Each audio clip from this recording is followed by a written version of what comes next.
Some people would rather die than change. It's uncomfortable to admit, but most people never change meaningfully. Sure, they might tweak a behavior or two, leave the toilet seat down, remember your birthday, or cut back on late-night snacking. But those surface-level adjustments aren't real change. They don't rewrite the underlying story that defines who they are. Real change, shifting someone's identity, core beliefs, and emotional wiring, requires facing profound, uncomfortable truths. It demands questioning the very foundation of who you think you are. And let's be honest, that scares the hell out of most people. We build entire lives around avoiding this kind of work. From childhood, we learn survival strategies. We figure out what keeps us safe, what earns us approval, and what helps us feel loved, or at least tolerated. Then, we double down on those strategies until they harden into habits. By the time we're adults, these habits have become our identity. The nice guy who never says no. The overachiever who can't stop proving herself. The tough guy who's allergic to vulnerability. The martyr who sacrifices everything and wonders why no one else does the same. We wear these roles like armor. Even when they stop working and start actively hurting us, we cling to them because letting go feels like death. Most people never stress test their identity. We all like to think we're open-minded, flexible, evolving. But have you ever tested that? Have you ever had someone challenge your political beliefs, faith, or morals, and genuinely listen instead of defending you? Have you ever admitted that something you've believed your whole life might be wrong? Most people don't. Most people can't because questioning yourself feels like stepping into quicksand. It's terrifying, so we avoid it.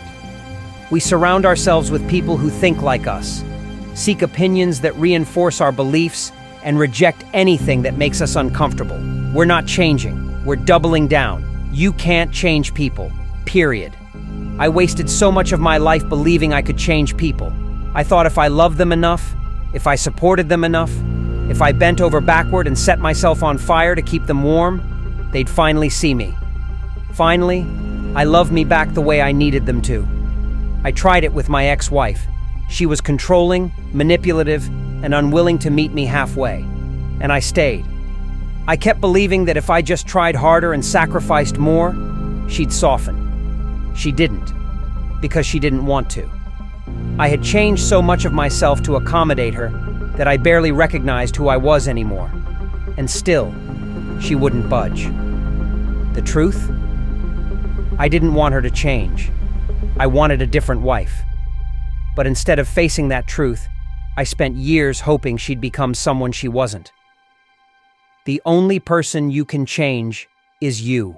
When I finally admitted to myself and her that I didn't want to be in the relationship anymore, it was like waking up from a coma. For the first time, I saw her. She wasn't the villain. She wasn't evil. She was just her. And I didn't want that.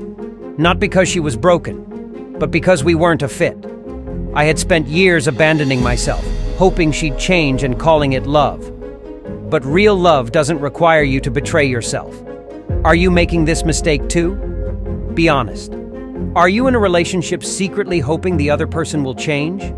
Are you excusing behavior you know you shouldn't? Are you ignoring red flags because you think it'll get better? Are you waiting for them to wake up one day and suddenly become the person you need? Here's the truth. People don't change because you want them to. They change when they want to. And even then, most don't. So, what can you do? You stop waiting. You stop chasing. You stop hoping for a miracle that isn't coming. And you ask yourself the fundamental question, can I live with this? Not can I fix it? Not can I tolerate it for now? Can I live with this exactly as it is for the rest of my life? If the answer is no, you know what to do. Stop sending the wrong message. When you stay with someone who doesn't treat you well, when you let disrespect slide, when you keep showing up for someone who takes you for granted, you're teaching them that it's okay. You're telling them this is acceptable. That's not love. That's self-abandonment. What does real change look like? Real change doesn't come from wishing and hoping. It comes from drawing a line, from saying, this is what I need, and I won't settle for less. Real change happens when you finally see yourself as worthy of respect, love, and reciprocity. Because the truth is, change isn't hard. What's hard is choosing it. Walking away from what's comfortable, even when it's killing you. Facing the unknown, even when it's terrifying. Believing you deserve more, even when no one else has ever treated you that way. Let go of who they could be. This might be the hardest part. You have to let go of the version of them you built in your head. The person they could be if they tried harder, loved you more, or just got it. You have to mourn that fantasy, because it's not real, and if you keep clinging to it, you'll miss out on the genuine relationships. The ones where you don't have to shrink, beg, or explain your worth. Most people never change, but you can. You can change how you see yourself. You can change what you tolerate. You can change the direction of your life. And when you do, the right people, the ones who don't need fixing, will show up. But only when you stop chasing the ones who won't.